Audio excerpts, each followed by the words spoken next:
Good morning, everyone. We'll call this meeting to order. And the first item of business is public comment. Anyone here for that?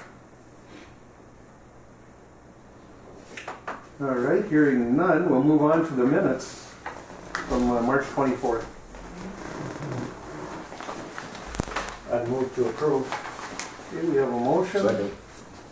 and a second to approve the minutes as presented. Any comments or discussion, questions? Heather did a great job as usual. Hey, Sean. Are you guys coming to the meeting? Thank you. Bye. They're here. Oh, okay. So anyway, with that, we'll call the question. All those in favor signify by saying aye. Aye. Opposed? Motion carries unanimously. Thank you. Financial statements.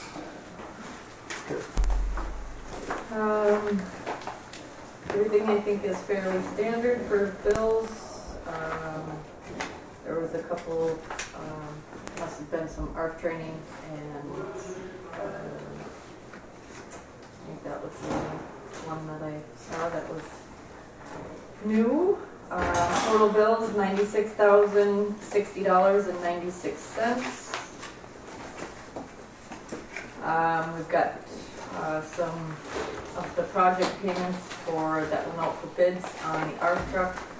That's in the amount of $512.50. And then bills that were paid prior to the meeting, $4,996.44. Okay. Any comments or questions? If not, the motion to approve would be in order. So moved. We have a motion I'll second. and a second to approve the financial statements as presented. Any comments or questions? Hearing none, call a question. All those in favor, signify by saying aye. Aye. And opposed? Motion carries unanimously. Thank you. All right, well, on to our engineering report. Good timing. There's Bob, even though we got him in color. Good morning. You can see into Bob's house, but look at Chelsea. She's sneaky. She's got that fog look back there. Yeah, She sounds like an illegal activity or something. that's quite a backdrop there. Yeah, it is, yeah. She's still at the bar from last night. Obviously, nobody gets That's respect terrible. here, so. We've already been here in the cities on Tuesdays. There you go. Oh, yeah. Well, anyway, welcome everyone, and I guess with that, we'll turn it over to you. Start with a terminal update. Okay. I did just talk to Steve Trudeau this morning. He's driving, and he said he's in a dead zone. So I don't know, Steve, are you on the call? I am on the phone, but not sure when I'll lose reception or not, but I am here for now, yes. Okay. So I'll run through the items, and if you have any questions for Steve, you can talk to him. So the first one is everybody get the terminal update in your packet? Yep. Okay. So the first one on the list is in phase one is the public announcement system in the secure hold room. The ceiling speakers are set to be disconnected on May 3rd. So, and that will be a cost of $2,294.29, which I have submitted to the FAA for reimbursement, but we'll see, what the determination they would make on that as an eligible item or not. Any questions on the PA system? Is that going to fix something then, Brian? Yeah, hopefully. Okay. Yeah, We hope so. we'll see what happens. Yeah, we hope that's the fix. Moving on to phase two, the generator, that item is complete. So now my PDF just went blank. Can someone tell me what's the next thing? The boiler? Complete.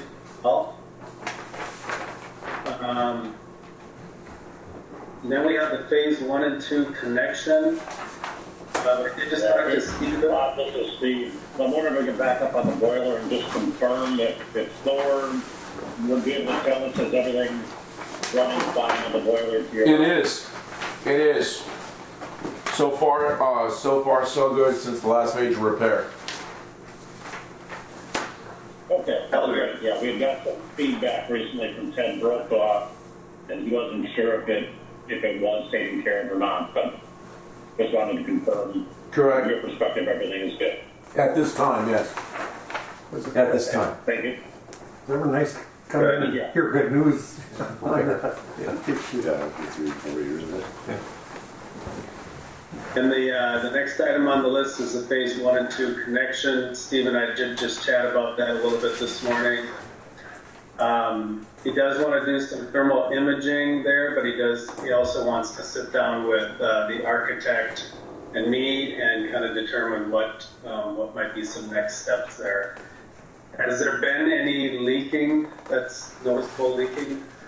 Not at this time. Okay. Steve, do you have anything to add to that? No. I mean, we do have the thermal imaging now that was taken a couple weeks back, and it does show, a pretty clean, scarf line running right up that seam, the full length of the roof. So that's why I want to look at it a little closer with our quality control folks in-house, along with SCH and Alliance, and see if anybody has any ideas on what might be happening.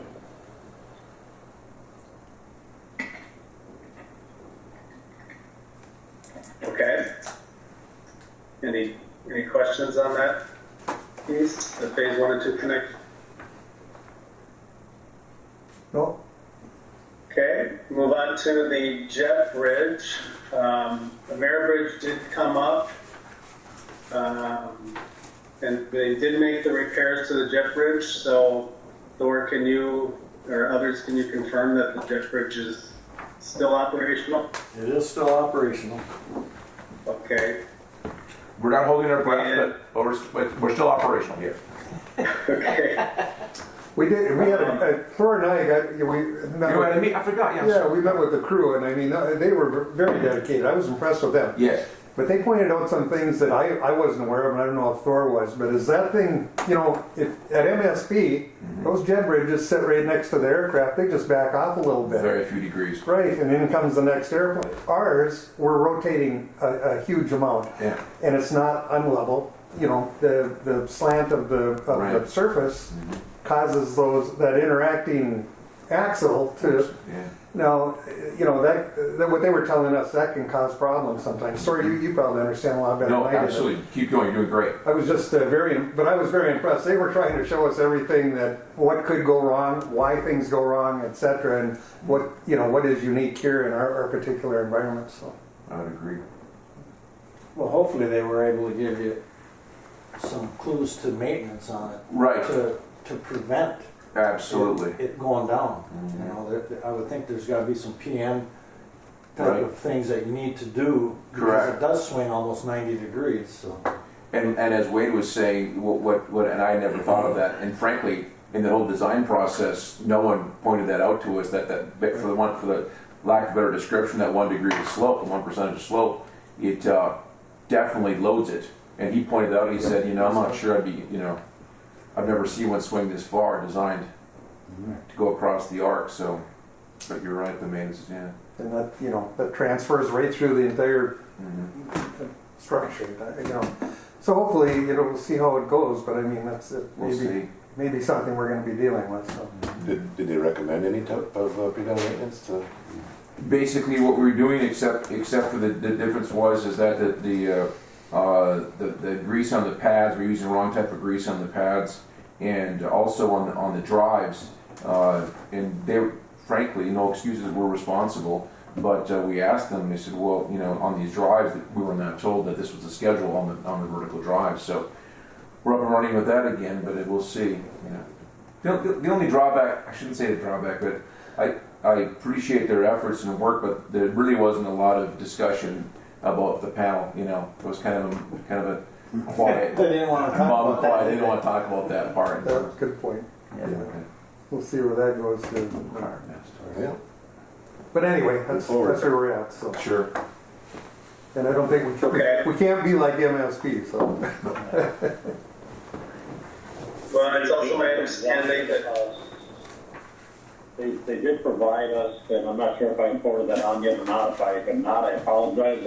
I'll get that to you here in the next few days. But they did provide a proposal to do an annual PM, inspection and full run-through annually for your consideration.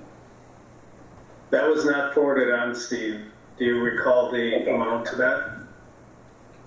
I do not know, so I apologize. He sent it to me, I think about a week or maybe 2 weeks ago, but following up after they had done the work there at the airport. So I'll get that sent on for your consideration next month's meeting.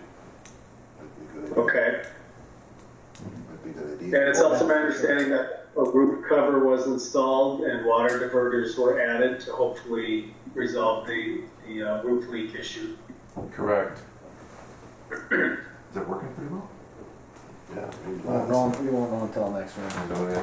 I was more concerned about the roof dropping on somebody. Yeah. Right. So I guess, and at this time, Kraus Anderson recommends release of the retainage amount to Ameribridge, which is in the amount of $10,949.58. There is Kyra and I have been, and Thor, you've been involved, and Wade, I think, as well, in these some emails with Tracy Schmidt and Don Barry.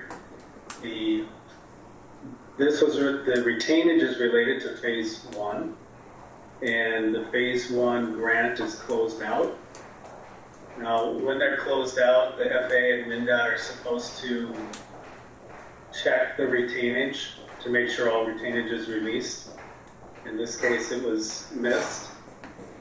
And, once it came to our attention, I thought, Sean and I were talking that if phase 1 is closed out, where does that money come from? So they're looking at ways to, FAA and MnDOT are looking at ways to reimburse this amount. But right now, typically, Kyra, you can maybe explain it, but the way you guys get reimbursed is you pay the bills and then submit that for reimbursement, and then the FAA and MnDOT reimburse. So, but at this point, I don't know that that will be a reimbursable amount. And I think if I may add, one thing we'll do is check all the things. We have different funding sources. We have the FAA, which can obviously, maybe amend the grant. It's kind of a long shot since, once they close the book, it's kind of hit. But there's also the bond program for phases 1 and 2. There's also, different funding sources. I'm thinking CARES Act. I think we'll kind of keep going down in the order of availability and just keep asking the questions and try to find a funding source for that remaining money. So at this point, Sean, you're recommending we go ahead and approve it and then take that from? Yeah, unless, I think you have to, close out that contract to some extent, and then I think it's just finding a way to get reimbursed for it. And I think there's a few paths, none of them are absolutely certain. But until you get the actual expense, we're not going to know what the FAA or MnDOT or the bond agencies will do.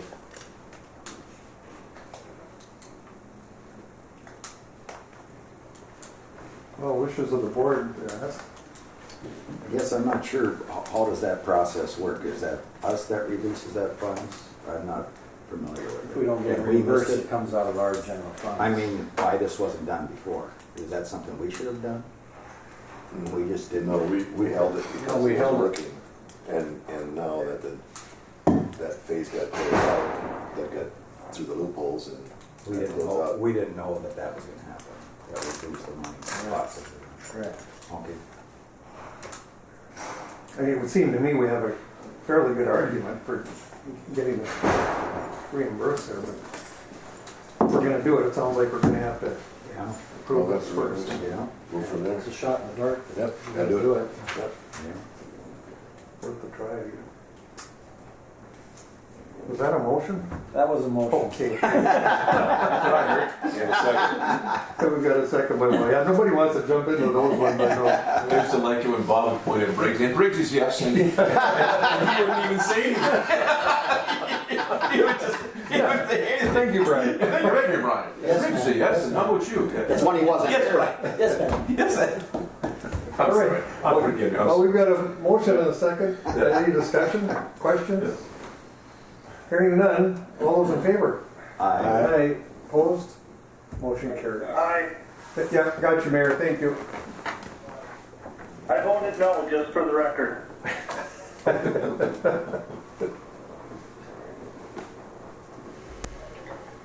Okay, Okay, moving on, the last item is the closeout documentation of the FAA. All change orders have been submitted to FAA and INDOT. And Tracy's working through the eligibility, and she said she will have a determination to me next week. She wants to get this grant closed out, it looks like next week.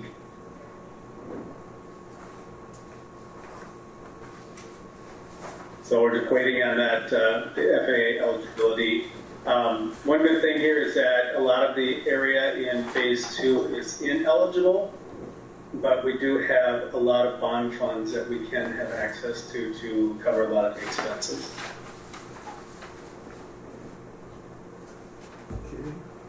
And that's all I have. Any other questions on the terminal?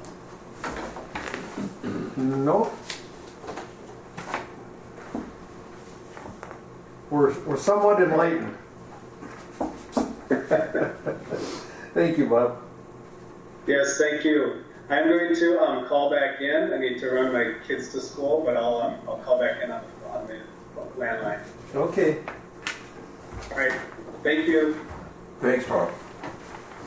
All right, anything else on construction? And Yeah, switching gears a little bit, we have a memo in the packet on the air side updates and quite a bit of activity this month.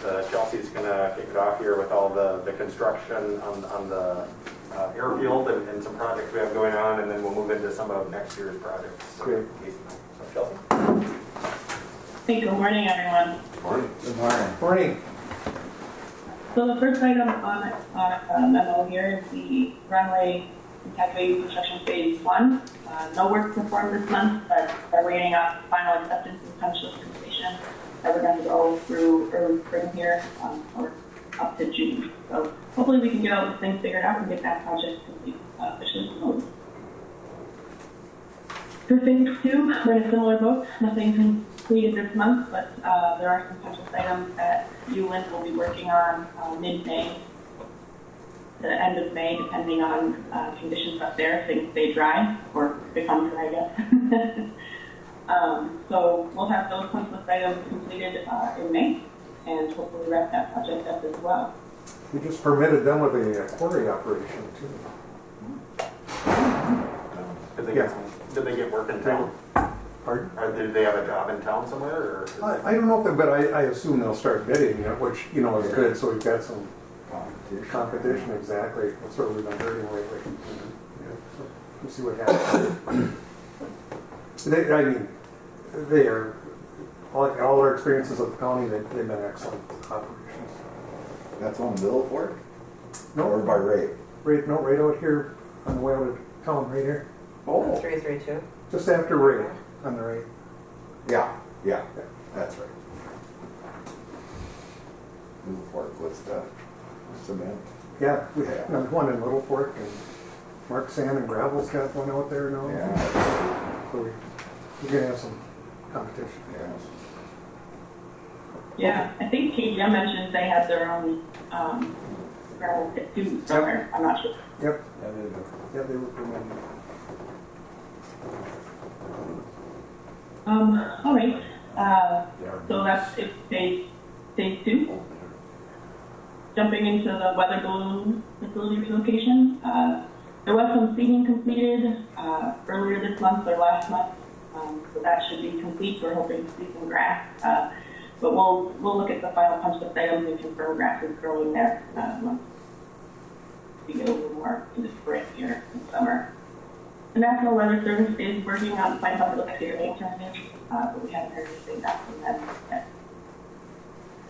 And then looking ahead, I know Thor was chatting with Wagner. There is some final cleanup items in the woods outside of the tree serving area.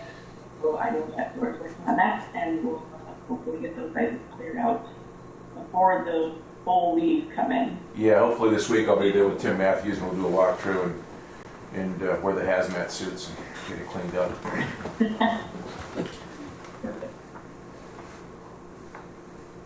Jumping into runway phase 3 reconstruction. So that official project is projected to start on May 24th officially.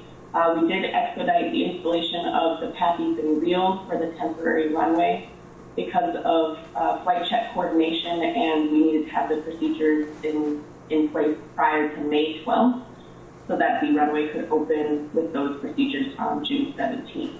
So the work completed this week and last week was for those patties and wheels so that we can do a flight check on Monday, May 3rd to get those finalized and set for the temporary runway. But everything else will start May 24th. Our second pre-construction meeting was held last week in the terminal conference room, and construction meetings are set to happen weekly starting mid-May. One other thing that we did do is we changed our plan set to avoid impacts to the old spill bay property. So we, instead of doing more grading to relocate that ditch, we're actually just going to put a pipe through there to create some drainage, and then we'll just cover it for a temporary condition and then dig it back out to a ditch condition for the final, after the temporary runway is closed. Are there any questions on any of the runway side stuff? Maybe one thing to add, the Chelsea made it sound easy about moving up the PAPI installation this week. It was, Chelsea obviously did quite a bit of coordination work to work with FAA flight procedures to, make sure that everything was installed prior to their verification of the installed equipment. But I think, we're off to a good start with the electrical contractor, Neo Electric. They were really flexible in getting that material here. And when did the material actually arrive? I think it was like the day we needed it. It was a pretty close call to make sure we get that installed for the flight check next week. So I don't know.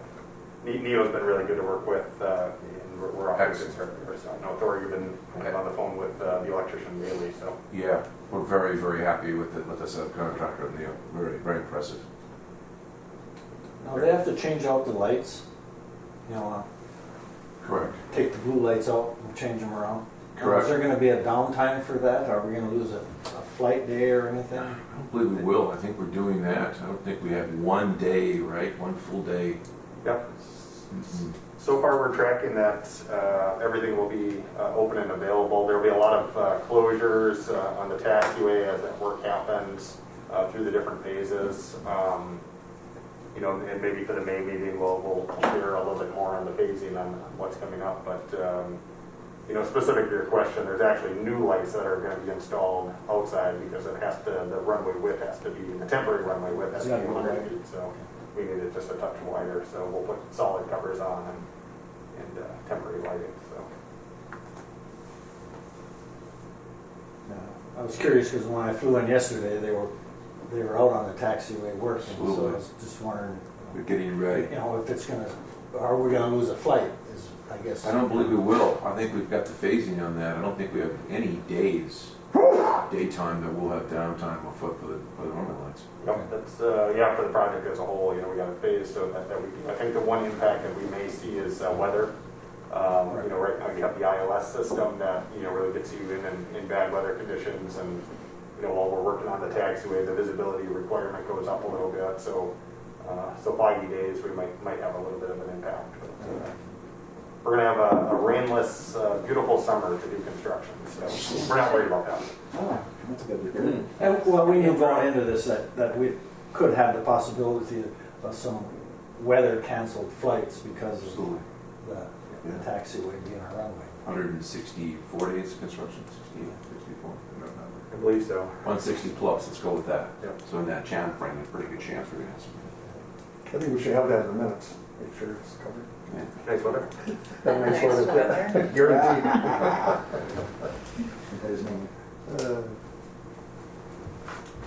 Okay, anything else? Anything else for you, Chelsea? No, I think that's it for the on my side. Okay. And maybe just one more note, not on the call today is Ron Rubenzer, but he's out on the field today, working with the electrical, so the SCH team is supporting the project. Correct. In many different ways. The next item is the ARF truck. The ARF vehicle, The ARF vehicle. So, as you know, you have a 1995 fire truck that serves the airport, crash, fire and rescue. The FAA has been increasingly interested in replacing that vehicle. They kind of started the conversation with, yeah, we want you to get a new vehicle, but your new vehicle has to be a small one. And Thor and Chief Manisow from City of International Falls, along with Casey and a few others from the SEH team, put in a waiver request to replace the vehicle with a similar vehicle that you have now, and that waiver was successful. So we're happy to report that, to have that waiver complete. So with that, we were able to put out for bid specifications to replace that truck. We received those bids yesterday. And we did receive one bid from Rosenbauer, Minnesota, for $736,146. That's a base bid and an alternate to get the radios and all the other things that come with it. And that, one thing that didn't include was a lot of the equipment that comes with. The FAA is requiring that we procure that separately, so I'll talk about that in a moment. And I'm not sure if you have these action items. I suppose we could consider it now if you want, but recommend accepting the bid and awarding the contract to Rosenbauer, dependent on the grant reception, and going forward with that. I would highly, yes. And maybe one comment on the price, so $736,000. So we did only receive one bid, so it's a little hard to know. I do know that another community in Minnesota did a similar bidding last year, and the pricing was very similar. So we do have that to compare the pricing against, and it's right in line. It's essentially the same price as this other community received. So a motion would be in order with that I'll contingency. make that motion. All right, thank you, Terry. I'll second. Thank you, Walt. Second by Walt. Any questions or discussion on this? All right, hearing none, all those in favor, signify by saying aye. Aye. Aye. Those opposed? Motion carries unanimously. Okay. So this was a little more effort than I think we had thought, kind of going through the waiver request and then bidding this project. You know, normally you can just get vehicles off the Minnesota State bid list and acquire that equipment, but this one the FAA required that you actually go through a new competitive bidding, which means you have to post the plans for manufacturers to take a look at. So we are asking to consider an SEH contract to help both with that waiver process and the bidding and eventually the contract award and acceptance of the vehicle.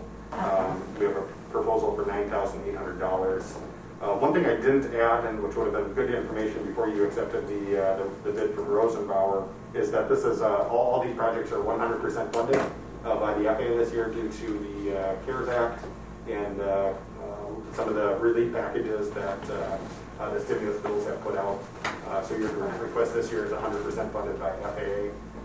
So that's I think just good background information as you review these projects.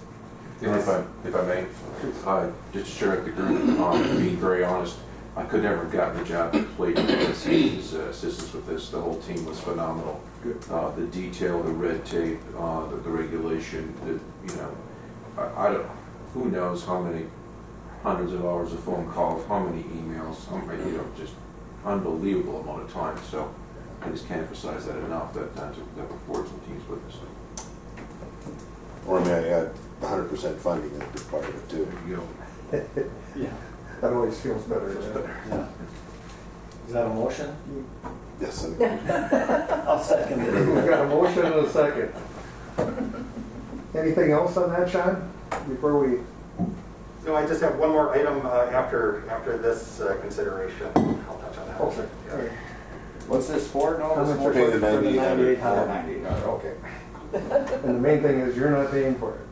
Yeah. I guess actually, we all pay for We're all it. paying for it. All right, call the question then. All those in favor, signify by saying aye. All right. Aye. Aye.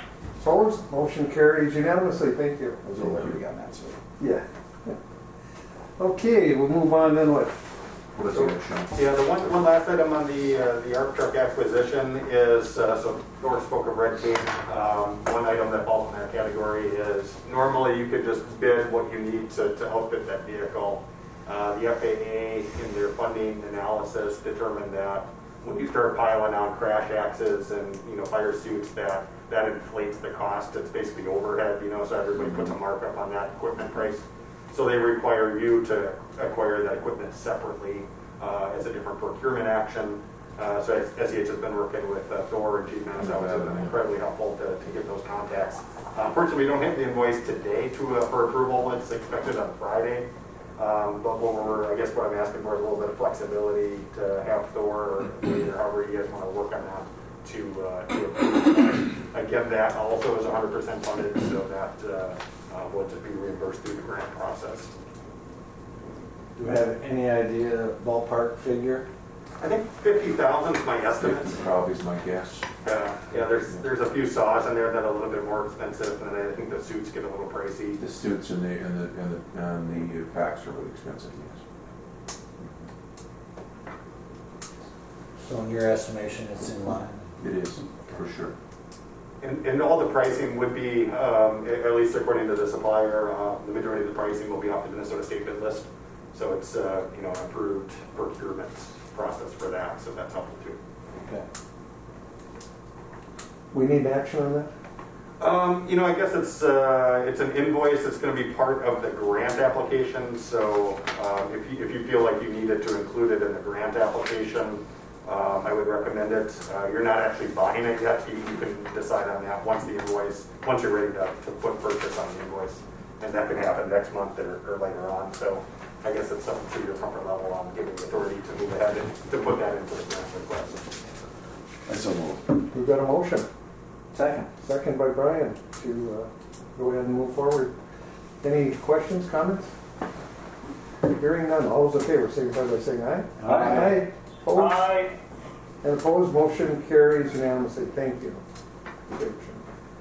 The next item is runway 422 rehabilitation design project. So this was communicated to the FAA in the pre-application process. Excuse me. And as we're repairing the airfield pavements out there, runway 1331, the south end, the FAA wasn't supportive of replacing that pavement yet, but they were supportive of rehabilitating runway 422, the crosswind runway. And the fix for that is essentially just replacing the pavement and repaving it, drainage improvements, potentially drain tile, and then fixing the taxiway connector on one of the ends. It's a little bit, as we're looking into master plan elements and other things, rehabilitation extends the life of the runway without really analyzing the use of it. If you were to reconstruct the runway, go down and dig everything up, it would evaluate the need for that crosswind runway, and it would be more of a planning study that would be required for that. So this just kind of, gets the pavement to serviceable condition. The joints are kind of deteriorating, and that would repair that. And kind of keeping this in line with the bond funds and the 100% funding, we're trying to take advantage of those funds. So with that, we have a proposal for a design in the amount of $86,300, and again, 100% funded by the FAA as part of their program this year. Awesome. I'll make that motion. All right, we've got a motion. Just by Sherry. That's Brian. Second. Second by Brian. Mr. Easy. Discussion. But the crosswind get used a lot, or, No, not nearly as much as the main fuel raised. but occasionally, I suppose, Correct. there's a need. Yeah, absolutely. So, I know, I came in on Sunday, boy, I'll tell you.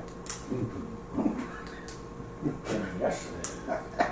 But Pretty rough, I'll tell you last. if we want to look into a total reconstruction, what he's saying is that they'd have to do a study on to see if even it's worth As much as it reconstructing. So gets we're a lot used, better off just doing going this with rehab this, project is. with this right now. And getting, And we don't want to lose it, that's for sure. yeah, otherwise we lose that totally, so. All right. Well, any comments or questions? Hearing none. All those in favor signify by saying aye. Aye. Aye. Opposed? Aye. Opposed? Most? You oppose this one? Are you opposed to on this one? No, I said aye. So you get it in there in time? Okay. All right. Never know He's just a little late. He's just a little late in his eye. A little late. Passes unanimously. Thank you. He's always a little late.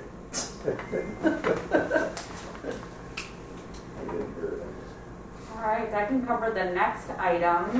As you know, we've been working with Thor and Kyra and the FA on working on developing a scope for a focused building area planning study. And this will evaluate, really focusing on the apron areas, the future hangar development and locations, and kind of the phasing around that. You know, right now you're really maxed out as far as locations for future hangars and looking at where should the next taxi lane and hangars be built, especially now that the weather balloon facility has been relocated. That does open up a lot of opportunity in that area.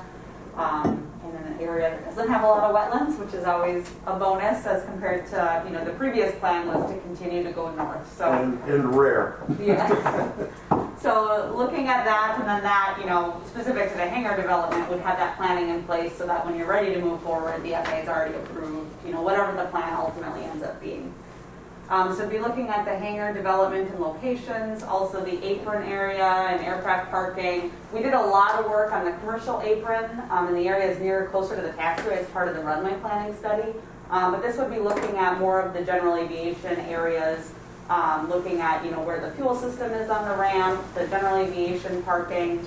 It would also look at other support building structures, you know, the ARF building, the snow removal equipment building, where should, you know, when should they be replaced, where should they go? Just kind of thinking more long-term with the building area. And then, so not only documenting kind of the phasing, you know, looking out over the next 20 years, kind of what might you need to do and when, just so you can plan for it, even if, you know, you might not need to replace the ARF building for 5 or 10 years. You're just developing that plan so you know and can plan for it. But we're also working on building the FAA kind of understanding and justification for any improvements that might need to be made as well. So like I said, we worked with the FAA on developing the scope, and we put together a proposal based on that scope for $124,700. Because it is over $100,000, you're required to do the independent fee evaluation where the scope is sent to another consulting firm and they develop their own cost estimate for the work. And typically, you know, you'd like to be within that range. And if you're over the range, you need to renegotiate. And I believe we were below the range, if I remember correctly, that Becker Hoppy, who completed that, gave. And I think, you know, we're definitely comfortable with our fee being lower than that range. And one key thing I think we have that is just honestly different from, you know, Becker Hoppy, they come in and they're giving their estimate for if they were going to walk in and do the work. And for us, we have so much existing background and information and stuff that's been done from the previous planning studies that I think we just have a lot of cost savings. So I think that explains a lot of the difference between why it would cost them more to do the work than it would cost us to do the work. But we're comfortable with our fee that we've proposed. So we do have an action item for you to consider if you want to move forward with the project, to consider SEH's proposal to complete the master plan project for $124,700. And again, like the other projects for this year, this is also funded at 100% by the FAA.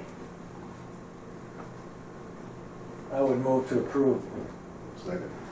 And I would just say that I think it behooves us to take advantage of the 100% financing we're getting, because who knows, tomorrow the FAA could say they're not going to do that. They're going to only do it 80% or something. So I think it really behooves us to take advantage of that right now and do it. Because this is looking into the future, what we're going to look like going ahead. So. We were having discussions 30 years ago when we all started, and, you know, Francis was here. you know, we were always hesitant because, you know, at the most, what are you gonna get? 1 or 2 hangars, and I mean, you know, does it even fit in? And, you know, the wetlands had just come out to be a big issue, and, we struggled with that for years. Now, I'm always amazed when I look out here, see all the hangars. It's amazing. Right. So, funny how things work out. But anyway, all right, we've got a motion and a second on the floor. Any comments, discussion? Hearing none. All those in favor signify by saying aye. Aye. Opposed? Okay, and opposed? Motion carries unanimously. 124/7. Thank you. We're looking forward to working on that project. A couple other updates on the funding side of things. I believe MnDOT has provided the bonding bill agreement for commission consideration. So if you want, you could consider that now, unless there's another spot in the agenda that you want to tackle that item. Pushes the board on that, I guess. Go ahead. Yeah.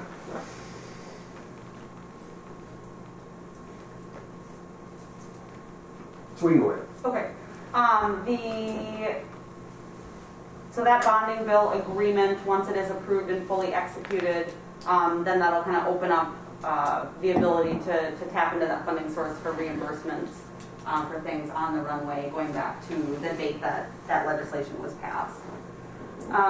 Also, the state companion grant for 2019 AIP grant. So this was one where MnDOT did not give, as you know, their typical matching grant because they did think that the bonding bill was going to come through in that year to pay the full local share, including MnDOT's portion, which it did not at that time. And, you know, we can't retroactively use the bond funds for that. So we, you know, just continue the conversations with MnDOT for them to look at what they can do to, you know, support the airport and support the project at their, what would have been their typical funding percentage. So those conversations are ongoing, and we'll, you know, kind of continue that with Kyra and Thor and MnDOT and see where we can take that conversation. You know, I think one thing, you know, that is, you know, the added bonus, you know, all the airports are getting to take advantage of the 100% funding this year, which is great.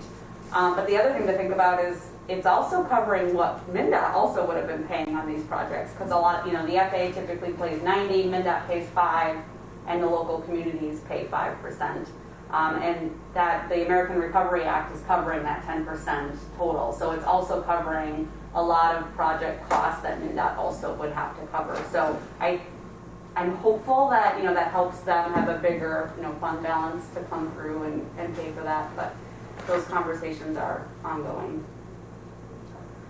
Well, hopefully we receive that amendment.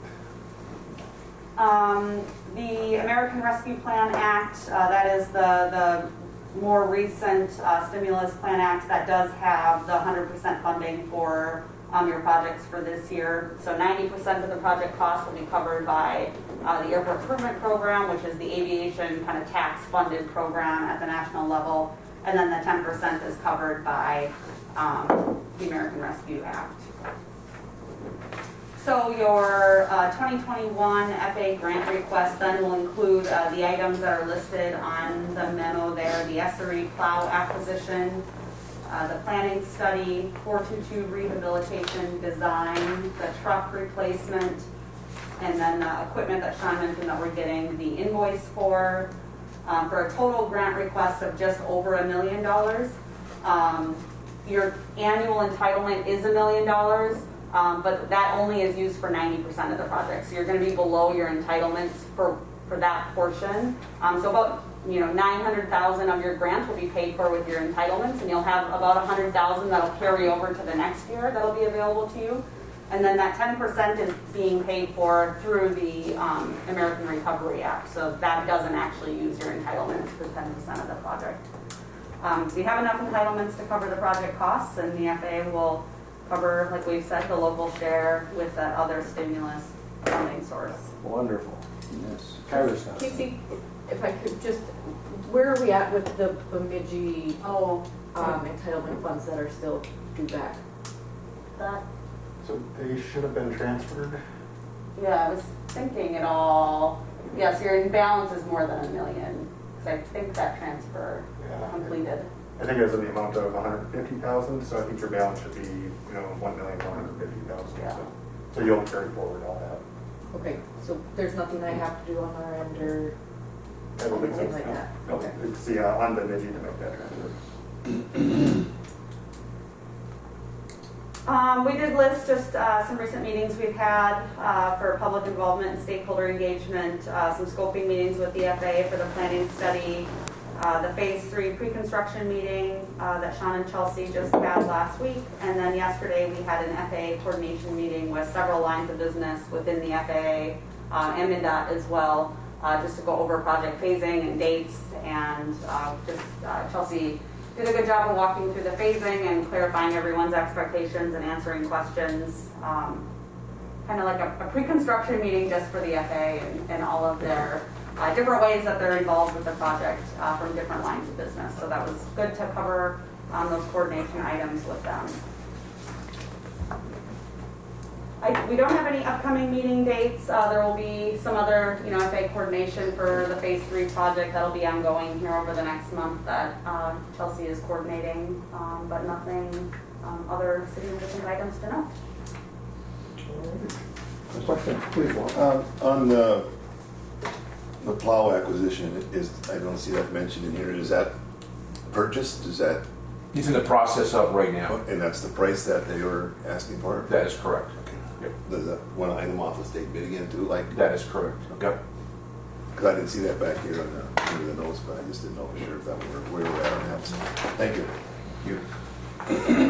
All right, we'll move on then. Any old business? Hearing none, we'll move on to new business. Airport administration contract.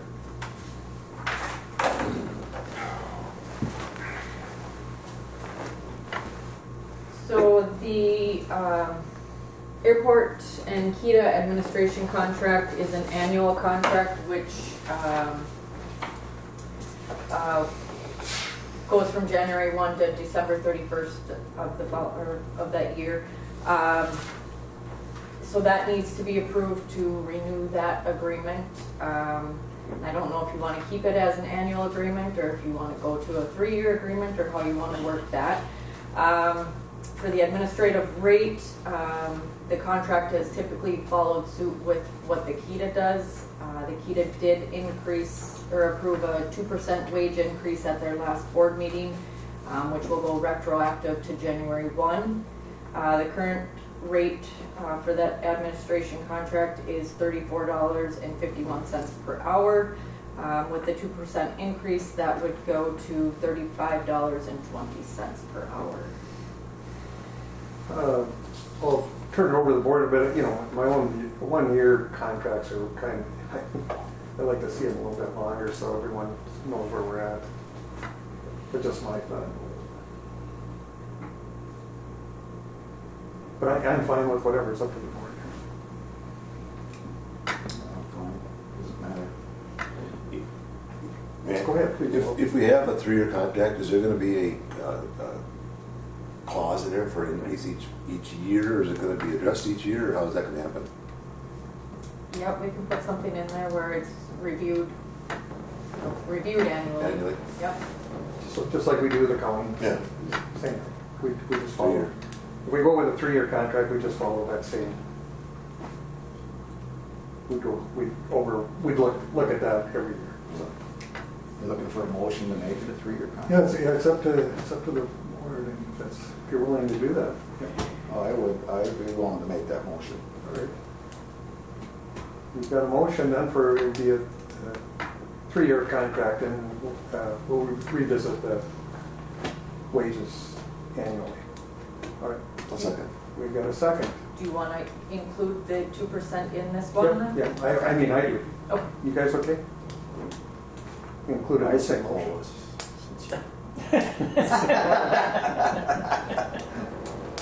Oh, you guys. It's a tough group to work with, man. Gotta make it tough a little bit, don't we? Terry just got back from vacation, see, so but he's worn out. He worked hard on his Yes, I vacation in did. Arizona. I got tennis elbow from holding the kids so much. Okay, any other comments or questions? Hearing none, all those in favor signify by saying aye. I Aye, opposed, abstain. motion carries, and one abstention. All right, we'll move on to manager's report. Certainly. Just a couple. Really, a lot of my reports are always covered, during the engineering report. Have you again? Thank you, everyone's hard work. A lot going on behind the scenes, getting prepped for the construction season. Again, credit to Kyra and the SCH team, unbelievable. A lot goes on behind the scenes that people don't see, and a very dedicated team, so fortunate to have them. Primary, from my perspective, is the following. Our fuel farm, very interesting. I'm old enough, which is hard to believe, I'm 59 going on 75, I put that fuel farm in 30 years ago. And with the MPCA rules, we're held to a real tight standard. So every day we have to report it. Okay, so it's on data. It's literally computerized.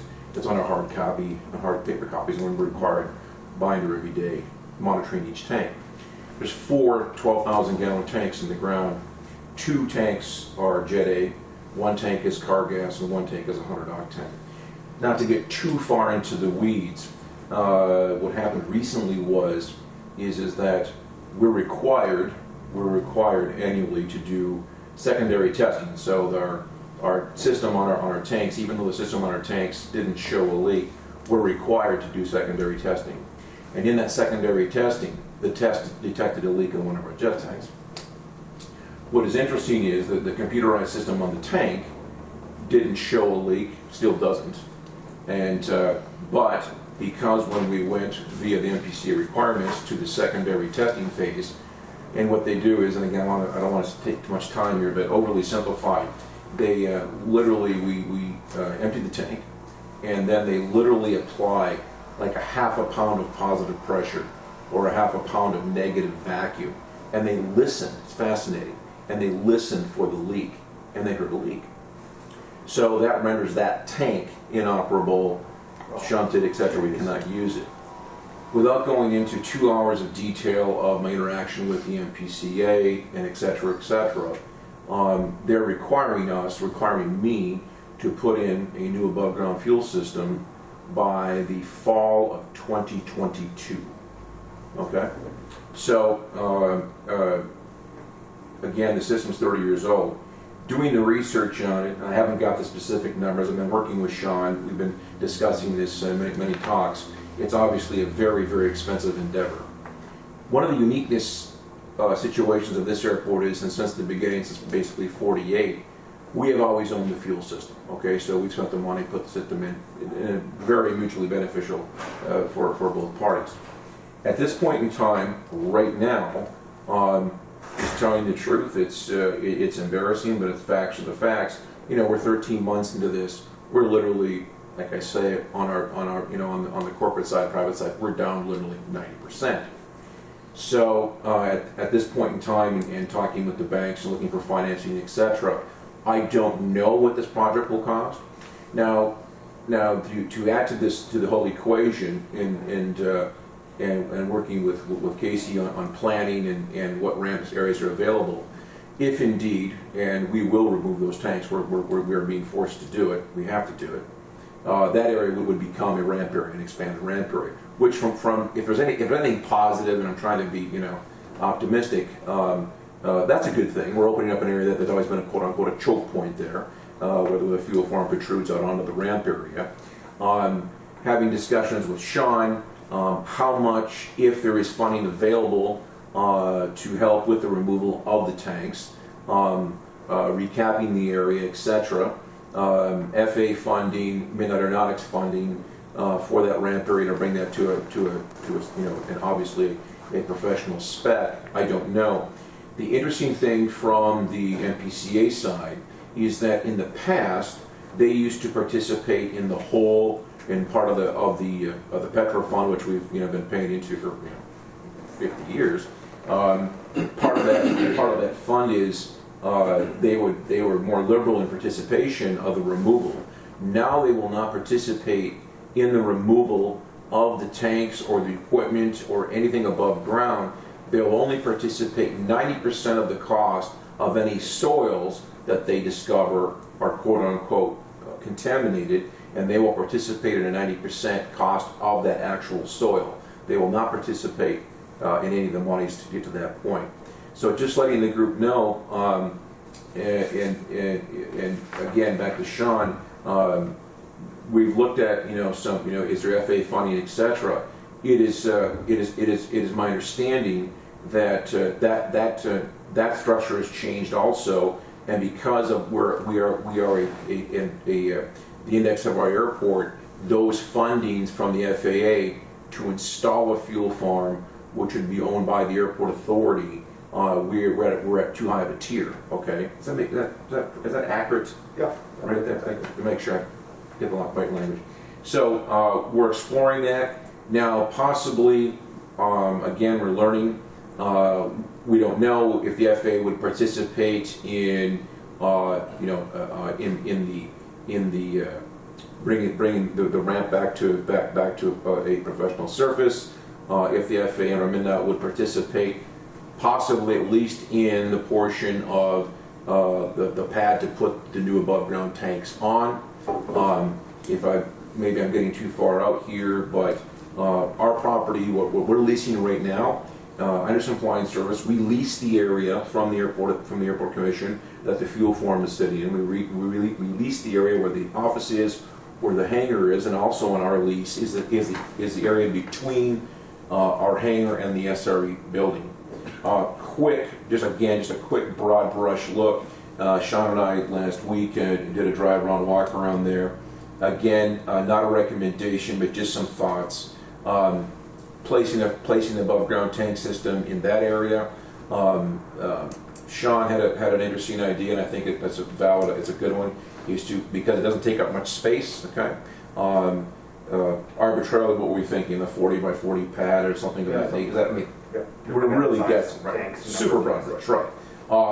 An area north, just literally adjacent to the snow removal equipment building, right there next to the building. The new double wall above ground tanks, they're bulletproof. Double wall MPCA rules, no containment necessary if it's double wall. Fire guard, etc. I think the setbacks are like 7 or 8 or 10 feet from residents. It's nothing. It's not a fire or an environmental danger at all. Zero. And so anyway, just letting the group know that's as always when life gets challenging, then it gets more challenging. So that's where we're at, and I'd appreciate whatever help we can do for each other in the future in the project, because it'll be a complex, it's not insurmountable, but it'll be an interesting project for us. But that's all I have. Can some of that be included into that planning? Well, I think, I don't want to say you're lucky, but the timing really couldn't That's be great. better. No, it's true. Yes. Because we do have that opportunity now to formally work with the FAA, and, Thor kind of mentioned that choke point, and even, there is a benefit to, wingtip clearances and all sorts of Absolutely. other things if they are, in a different location. It'd be wonderful to get that out of there. Right, so I think, it's not a slam dunk, but I think there is, opportunity for conversation with the FAA. Maybe they could fund the removal to improve aviation safety. They can't maybe fund the new tank, but if they could fund the removal, just finding those little pieces. Even that, anything. That we can puzzle piece it together. Just anything, right. Absolutely. Are we talking 1 tank or 3 tanks? We would be talking 2 tanks, a Jet A tank and a 100 octane tank. Okay. And to again, I don't want to get too far in the weeds, but overly simplified, in the past, with the fuel numbers we're at, 24,000 gallons of Jet A, we could keep it in inventory. We could stay ahead of it. Yep. Now, frankly, with just the way it is, even pre-COVID, those numbers aren't there. So off the top of my head, I'm envisioning a 16,000 gallon above ground Jet A tank. Because the 100 octane is such a, I got to say this very carefully because I don't want to be unappreciative of the 100 octane side of the equation of folks who need 100 octane. But what is really interesting is that for us to pump 100 octane, we literally lose money. It's literally a liability. We're pumping less than 8,000 gallons a year, basically. And when you do the math on that, and the equipment, the fuel farm, the truck, the filtering system, the record keeping, it's literally a liability. But I mean, every airport, be clear, every airport carries it. That's the way it is right now. That's where it's at. But it's just become very, very cost ineffective. I wanted to be clear again. I'm not crying. Our insurance rates are $62,000 a year, and that's just to turn the key. So it's an interesting. It's just interesting. So I'm envisioning maybe like a 4,000 gallon. Then we could pay for half of a load from someone. We could share it as an example with or Bemidji or someone. We could time a load, what have you.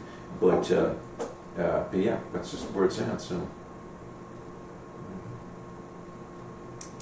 Well, it brings. We'll see what happens per se. Getting back to your point, though, timing is critical. I mean, I think Yes. we should probably take a hard look at this and come to some sort of Yeah, I agree. agreement, or Mm-hmm. if nothing else, navigation to where we're going. Let's get Right, and that's the reason why I wanted to bring it up today's meeting, because Well, I think it's perfect if the planning that we just approved, do whatever they can in Yeah, I that, think- at least for location and some of that. Right, if I could add, as we put together the schedule for the planning study, and we can kind of think more in depth about this, but, I think we have the opportunity to really front load all that analysis right away, all the apron, kind of that stuff. The hangar stuff, I think we can get, let's push that off and really dive in and solve this problem. Absolutely. And get the answers from the FAA on what they will participate in, what they won't, Right. and where the fuel system should go, and just kind of develop that plan. And then, through that process, we can look for other funding sources that might be out there. Sean's reached out to some of our funding staff to kind of brainstorm, what else is out there. We know a lot about the aviation funding, but we have other team members that are more the experts on all those other sources. Yeah, great. So we'll dig into that too. and I think I'm sorry. Oh, no, go ahead. Please. And I know that it's interesting. It sounds like, wow, the fall of 2022. That's a long way away. No, it's not. And we've learned that. We will obviously know that dealing with the entities. I'm not complaining. It's factual. It's the way it is, right? Is that to get this project lined up and to make sure that we have all the check boxes done. It'll be an aggressive schedule. Sounds like a good game plan to me. Yeah. Thank you. So, do you need any authorization to move forward? I don't think so. I mean, this is all You're over the already doing planning it. study, so Okay. we'll dive right in for sure. And I just put that at the top of the list. Yeah. I think maybe one thing to add to the funding sources, it's unique, I think because it is, owned Yes. by Imerson's right now. And, how it looks in the future, what grant sources are available. I mean, there's small business grant loans that are out there, grant loans that are out there. But there's also grant resources available to the airport commission. So I think it's really analyzing, I think this can be part of the plan. What's the best route to go? Right, so we should own the fuel system at the end and, And we can pay the airport operators to, So I there's mean, different, if that's something that It's works. a perfect time to study it. there's a lot of different things and ways to look at it. A lot of options. And there is, I think one thing that Mike Larson, our funding specialist, is looking at is, what, as part of the rescue plan and different funding sources with CARES Act, what else is out there with that, too, because there might be sources there that are available, because, 90% down on traffic, for a small business, but also for the airport, you have a good story for grant applications. I can even see, especially if we could get grants and stuff, I could see the airport owning it and the operator running the business. Sure, and those contracts are very, very common. Very, very common. Well, anyway, keep us posted on that. The sooner the better. I agree. Then I'm glad for the Certainly. update. Thank you. I look everywhere. They're pulling fuel tanks all the time, and It's making people unbelievable. put the new ones It's back. fascinating. Just amazing. Even on the truck route there, that's a big project. But when I go down to Duluth or other places, it's happening all over. Oh, yeah. So it's going to have to be done anyway. You bet. Thank you very much, everyone. You bet. Having said that, 30 years, that's pretty good. My body feels it. Okay. That was old business. Where are we? Where's the Managers? managers report? Yeah. That was it. Unless you want me to keep going. Anything else? Keep going. All right, we'll go to the real boss there, secretary's report. Yeah, exactly. We'll find out what's There's going the on. real one. Claimants are in the packets again for March. Slowly increasing a little bit there, so Wonderful. a little bit of a positive, I guess. Great direction. Yes. In terms of marketing, I was contacted by Vivial regarding their digital marketing plan again. So they are going to send me some stuff and I will take a look at that of what they're proposing and take a look at our budget and where we have funds, what we have left for funds. And then I'll bring that next meeting. Still working on the TSA and the weather service lease agreements. Hopefully the end is in sight with both of those. An interesting piece, after last meeting I had sent out letters in regards to foregoing the rental increase for some of the car rental companies and city cab. One of the car rental companies actually called me and said, I thank you for the kind gesture, but we cannot accept this agreement of foregoing the rent. We need to continue with our schedule of the rate increasing due to them receiving certain grant funding as well. So it just kind of shows you that just because one gets one, so it would affect theirs. So we are moving forward with that rental car company in terms of keeping their increase as scheduled. So, and that is what all I have. All right, any questions for Kyle? Pretty quiet group here today. I don't know. All right. Anything else to come before this board? So can I ask a question? Yes. Is there any studies or looking into doing some kind of solar power at the airport here? I mean, some airports have, like Indianapolis has a whole field, but I don't know if it's contingent on weather or, even Minnesota Energy is sending to do studies on housing to have solar power at houses. So I'm just asking the question. That's a good point. You see more and more of it, but I don't know. Thor, do you see that? I have not. No, I haven't given it much thought at all. Minnesota Power, are they doing this for homes, businesses? They are, Okay. yeah. In fact, I signed up for it, so I have this study going. You guys see any of that in your? Yeah, a little bit. I know the Brainerd Airport is doing or evaluating, I don't know where they are in the process, but a solar development on their airport that I believe an energy company is doing. They might be they have to do an environmental assessment for it. So they're either in the process or finishing that process. And I know the Grand Rapids Airport has something it's on airport city property, and I think the utility commission there might be doing that project. And we're seeing small stuff, whether it's on the airport or near the airport, there are some aeronautical studies we actually have to do with the glare from the solar panels for aircraft. So we've helped several cities, and MnDOT actually does a lot of that in the state of Minnesota. They'll offer to do that glare study, which is a great resource. So I think airports are definitely looking for opportunities. You have to have the land and the space.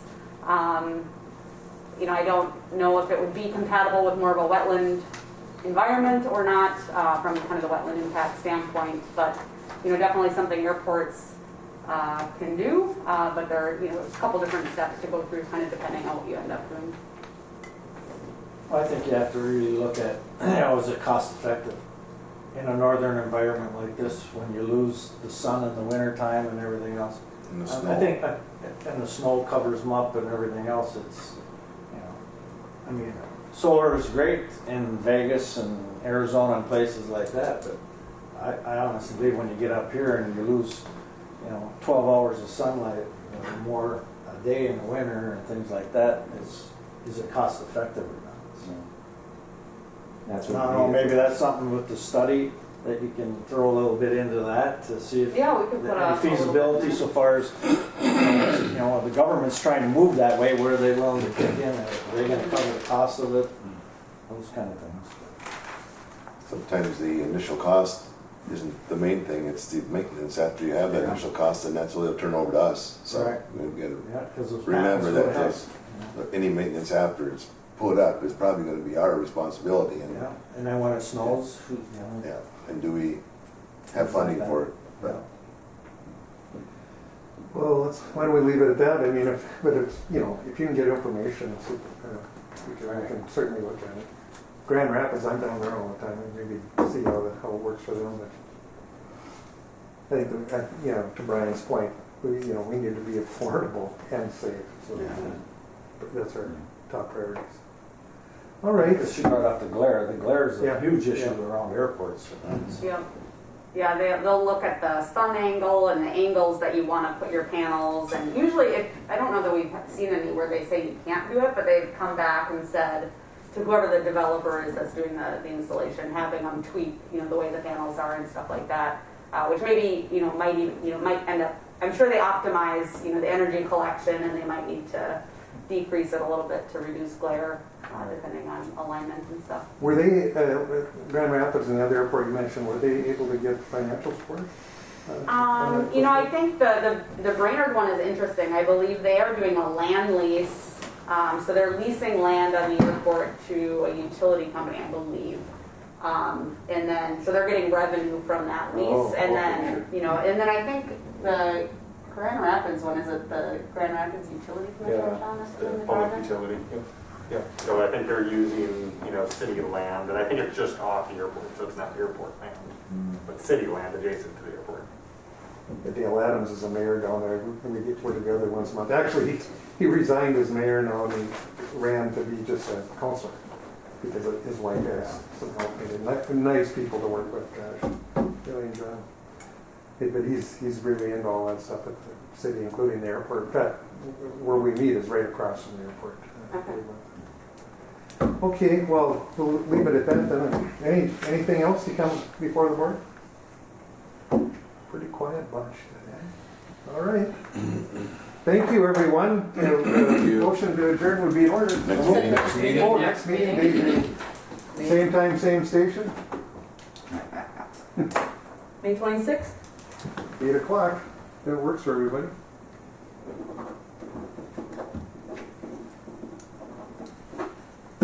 Perfect. Okay. Thank you again, everybody. Wonderful. All those, did we get a motion? Yeah. I don't know. We Someone get a motion? In a second? I heard something. Yeah. All those in favor? All right. All right. Opposed? Motion carries. Thank you, everybody. Thank you.